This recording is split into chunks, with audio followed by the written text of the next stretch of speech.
Esta não é a história de Lucas, que acordou no meio da noite, assustado com o estrondo. Por um momento, confundiu as cenas do filme de guerra que assistiu antes de dormir com os gritos vindos da rua. Olhou pelas frestas da veneziana e viu o carro branco, o poste e 2 pernas em jeans e em sangue. Ele tem 11 anos e a imagem volta e meio assombrará a vida fora, até que virará apenas um pensamento em dias nublados de devaneios tristes.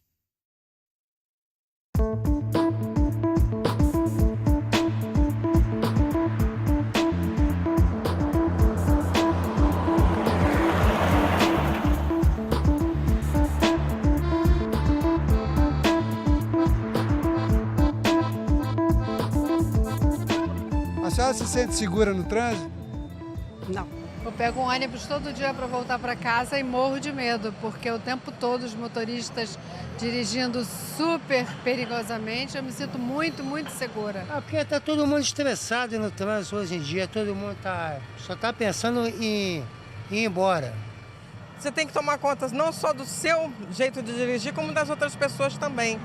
Me sinto, que eu ando só de metrô, eu me sinto muito seguro, tranquilo.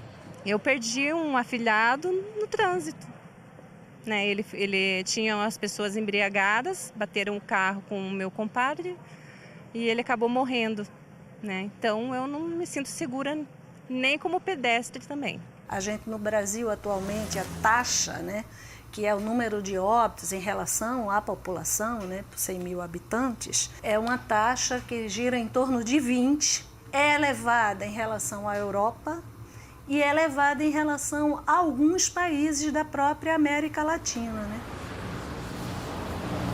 A gente tem estatísticas falando em 50 mil mortos por ano no trânsito. Mata mais do que AIDS, mata mais do que câncer. E mata quem? Mata gente saudável. Mata gente na faixa etária mais produtiva, né? Com maior perspectiva de tudo, que são os jovens, né?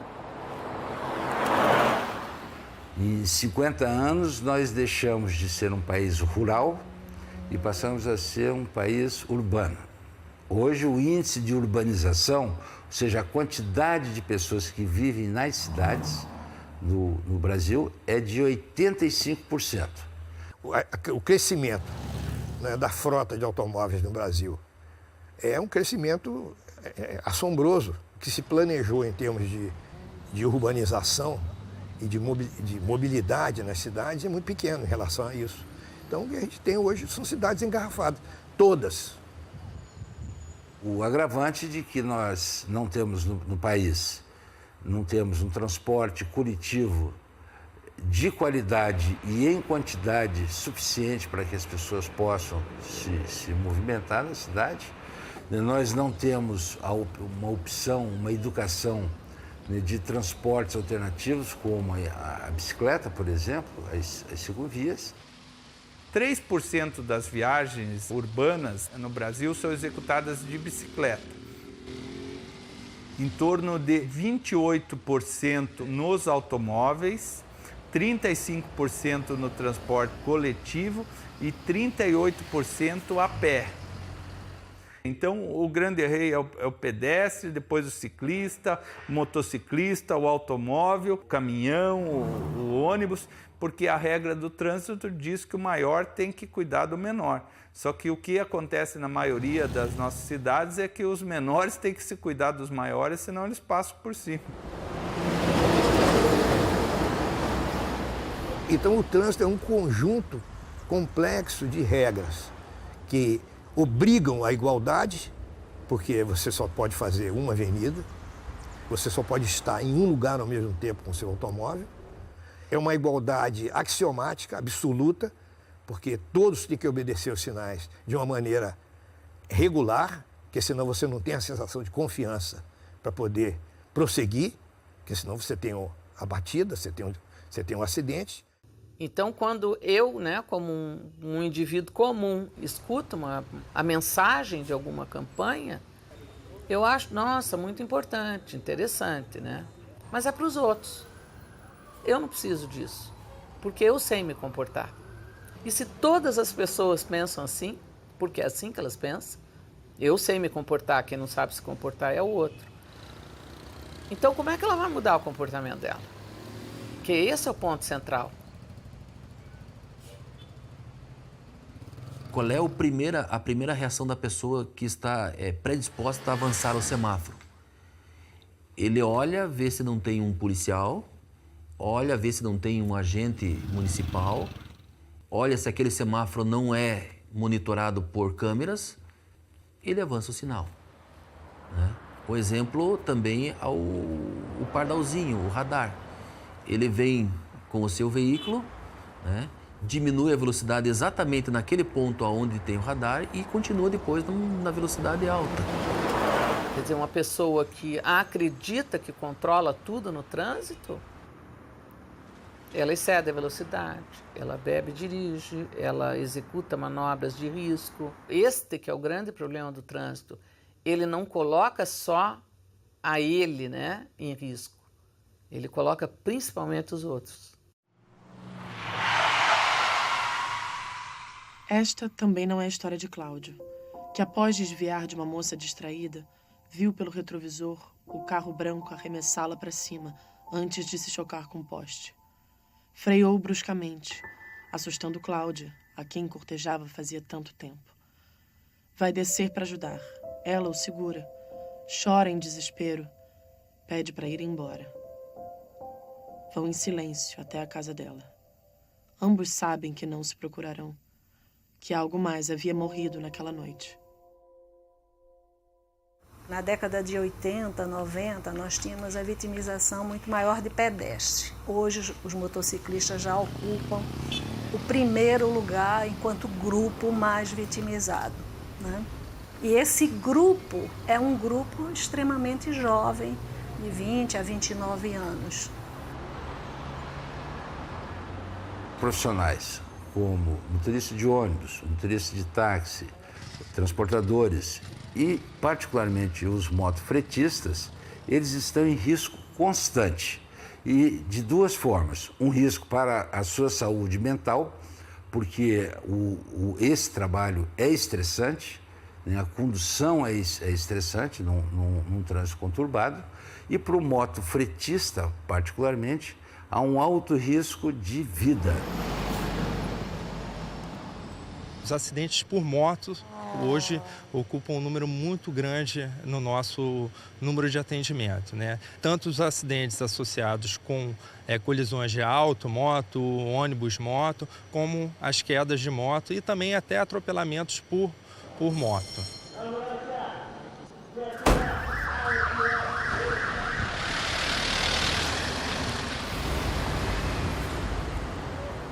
Então são 1.400 vítimas de acidente de motocicleta no ano de 2013. É um número muito grande. Se tornou uma das principais causas de atendimento nas emergências do Rio de Janeiro. Então é um paciente que consome muitos recursos do hospital na fase inicial e depois muitos recursos do próprio Sistema Único de Saúde e da sociedade, por eles vão passar um longo período tendo que fazer fisioterapia e afastado do trabalho. A gente sabe que o trauma aqui no Brasil ele vem muito relacionado a acidentes e acidentes de trânsito. Então, apesar de não receber pacientes que acabam de passar por um acidente, nós recebemos pacientes que têm complicações e pacientes que evoluem com sequelas e que precisam de um atendimento de maior complexidade.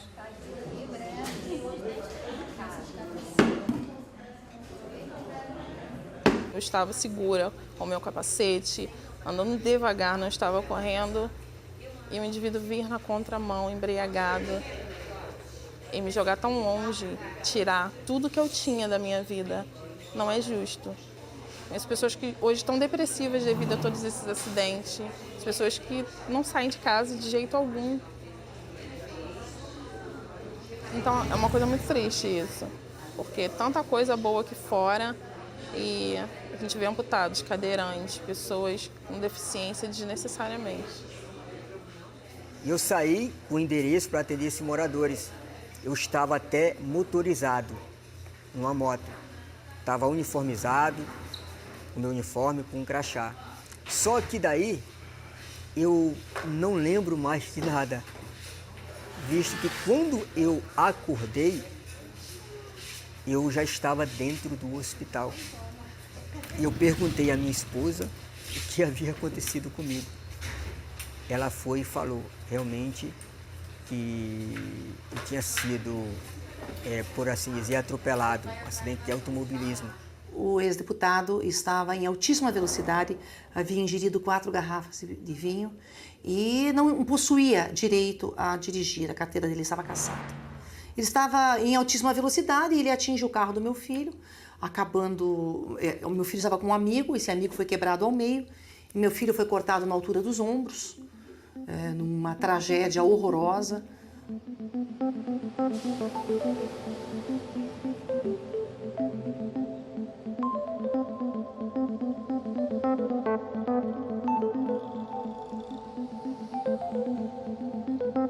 Nós estamos produzindo 350 mil sequelados por ano. Mais de 125 mil são permanentes. Até 2016 nós teremos um amputado a cada 4 segundos. O que é isso? Esse país ainda não parou para pensar? Ou será necessário enterrar, cada família enterrar um filho no trânsito para que algo seja feito? Eu não posso acreditar nisso. Esta certamente não é a história do velho bêbado que abriu os olhos com barulho forte. Abriu de novo, quando a ambulância saiu com a sirene ligada. E pela terceira vez, quando o sol surgiu de trás do prédio e o achou sob a marquise. Passa junto ao poste, enrolado no cobertor cinza. Cacos de vidro e pedaços do carro branco esparramados. Um maço de cigarros quase cheio junto ao meio-fio, que ele apanha, antes de virar a esquina. Quer dizer, a gente está matando gente saudável e todo dia e principalmente banalizando essa morte, considerando essa morte natural. Qualquer literatura que você for olhar vai falar que é um índice aceitável. Do meu ponto de vista, não tem índice aceitável de morte no trânsito. Toda morte é uma barbaridade. É uma violência inaceitável. E a nossa luta é exatamente essa. Uma luta por justiça, onde uma sociedade clama por justiça. E justiça é para os vivos. Porque quando eu clamo por justiça, não clamo paz pelo filho morto, porque o filho morto eu não posso trazer de volta. Mas quando a justiça se faz, o teu filho vivo está tendo a chance de ficar vivo, porque alguém está sendo punido. Você já sofreu algum acidente de trânsito? Não, ainda bem. Você conhece alguém que sofreu? Sim, familiares, amigos. Já, por imprudência minha. O preferencial era do rapaz, eu com pressa furei, questão de 2, 3 segundos, quase perdi meu braço, tudo costurado. Não, meu irmão morreu num acidente de moto, há 5 anos atrás.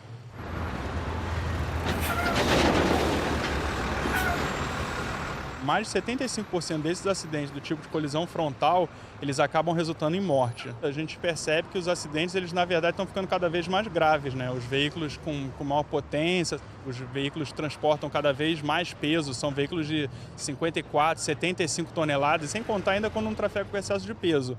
Aí tudo isso acaba impactando bastante com acidentes graves, com fechamento de rodovia, tudo isso gera reflexo no trânsito.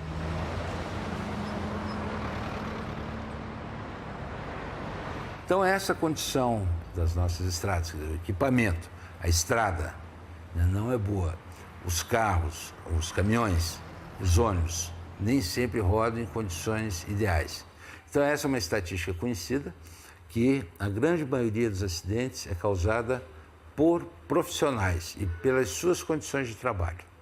Se hoje cai um avião, em todas as nossos meios de comunicação, isso vai ser matéria a ser divulgada pelo menos durante uma semana. Porque choca, traz esse impacto muito grande na sociedade. O trânsito no Brasil mata exatamente, é como se um avião caísse por dia. Então é muito significativo. Daí a necessidade de investir em ações de prevenção. O Ministério da Saúde, desde 2001, ele começou atuando, de uma forma visando um trânsito saudável.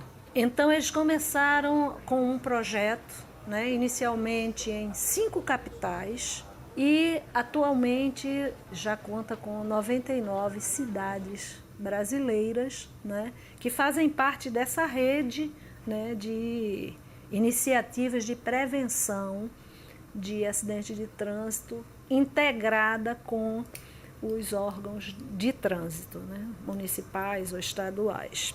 O projeto Vida no Trânsito está pautado em ações intersetoriais, no entendimento de tratar-se de um problema complexo e cuja solução não está em um setor só, né? Quando a gente iniciou o projeto Vida no Trânsito aqui em 2010, das capitais do Sul, a gente era a capital com o maior número de mortes. A gente acompanhou uma redução a partir da implantação do Código Nacional de Trânsito, uma redução significativa, e depois estacionou e teve uma tendência de aumento, né? A gente vê que para cada morte, 7 vítimas do trânsito que ficam em UTI. E a gente não tem mensurado quanto sai com algum tipo de consequência, né, dessa lesão. Então a gente sabe que o problema é muito maior. A gente sabe que tem 2 fatores que teria que estar se atuando assim de uma forma muito forte, que é a questão do consumo de álcool e direção e a velocidade, né? Que são 2 fatores que outros países atuaram neles e conseguiram reduzir. Esta talvez seja a história de Pedro, afinal. Porque era ele, o motorista do carro branco de 240 cavalos de potência que se chocou contra o poste. Homem trabalhador, bom pai, bom marido, querido pelos amigos, sempre foi resistente ao álcool e a tudo na vida. Por muitos anos, tomará remédios para dormir, até que todas as penas, as de dentro e as de fora, prescrevam. Há mais ou menos uns 10 ou 12 anos atrás, eu estava numa festa na minha cidade, no centro da cidade. Na volta, peguei carona com um amigo que estava bêbado. Aí, numa determinada curva, ele passou direto na curva e o carro desceu uma ribanceira. E não me lembro muito do acidente, lembro de alguns flashes. Eu estava no banco de trás com os amigos e na volta para casa, né, o motorista perdeu o controle do carro, o carro capotou, né, e eu fraturei a coluna.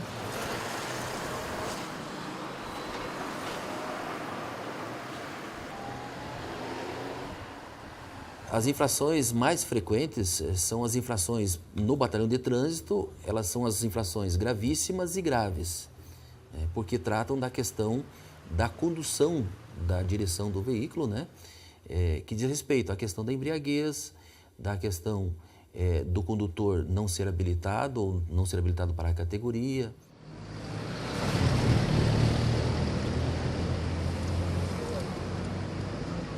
Então, os 3 órgãos juntos, Polícia Militar, Secretaria de Governo e Detran, vão para as ruas diariamente, de domingo a domingo, realizar ações de fiscalização, as famosas blitz de trânsito, os bloqueios policiais, com o objetivo de fiscalizar não só a documentação e condições de carro dos motoristas, mas também realizar a checagem de alcoolemia. Quando ele realiza o teste do bafômetro e tem como resultado acima de 0,34, ele está cometendo o crime previsto no artigo 306 do Código Brasileiro de Trânsito, que é dirigir com a capacidade psicomotora alterada.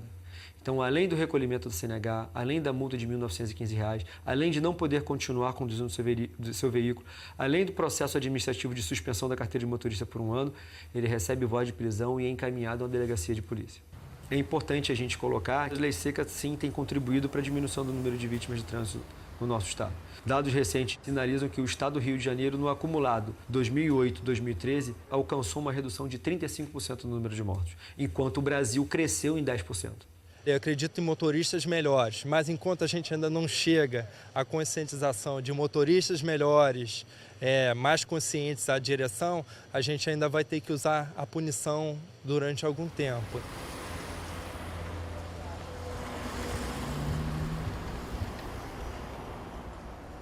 Precisamos criar e levar, né, informações de cidadania nos nossos bancos escolares para que todo pedestre, né, lembrar que todos nós somos pedestres. Sempre quando tem essa placa aqui, no chão tem um símbolo, que é a faixa de pedestres.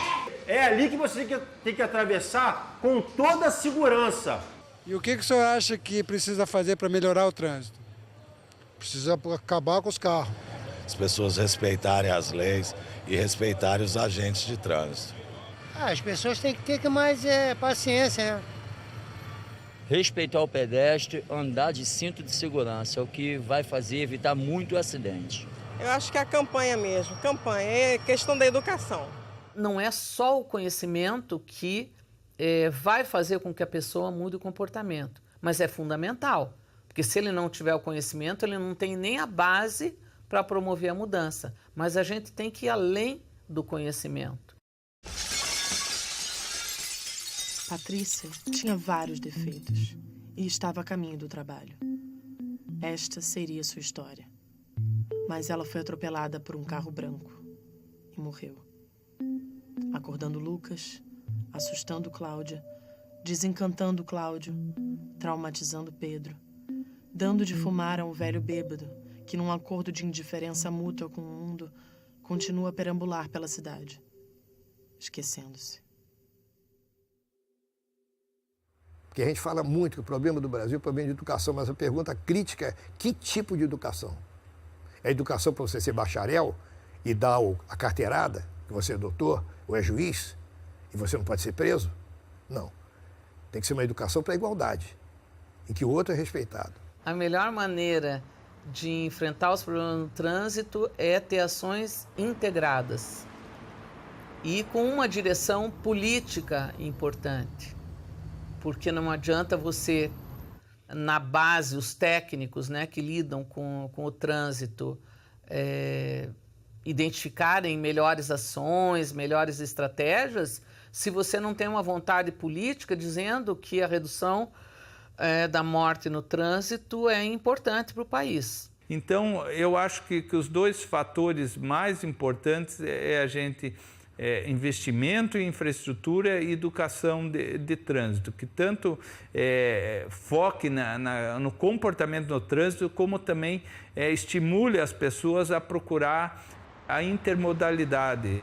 Vários modais de transporte, fazer um pedaço de bicicleta, outro de ônibus, usar o carro quando você precisa. A solução mais viável, mais imediata, tem seu custo, é a implementação de um transporte coletivo de qualidade. Porque se não tiver transporte coletivo de qualidade, as pessoas vão continuar optando de ir para o emprego, para a escola, com o seu automóvel. Então, isso é uma decisão individual, mas todos estão cientes da importância de agir com prudências. Isso não apenas pensar, ser prudente, mas sim colocar na prática. Se todos fizerem isso, certamente serão bem-sucedidos. Vamos imaginar que nós somos o quê? Carros, moto, para que nós possamos caminhar pela Transitolândia, ok?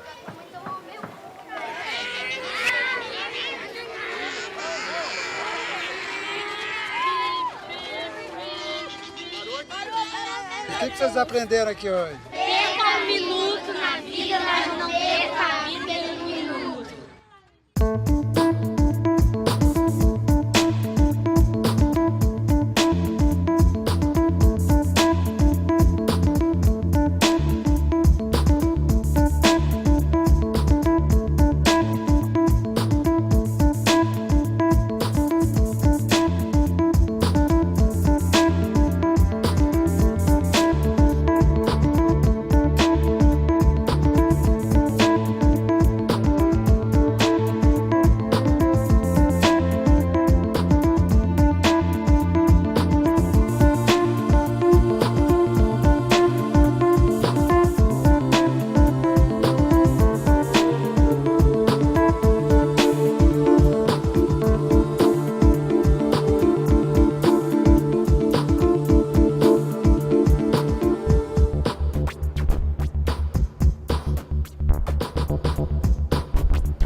Música